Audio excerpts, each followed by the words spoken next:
Okay, so show what's going on here.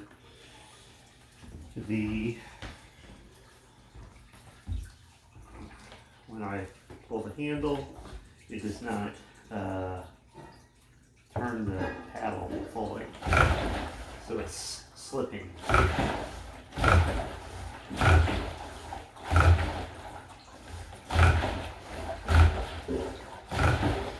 This is the exact same thing that happened last time. The piece that broke and that fixed the problem when I replaced it was this here.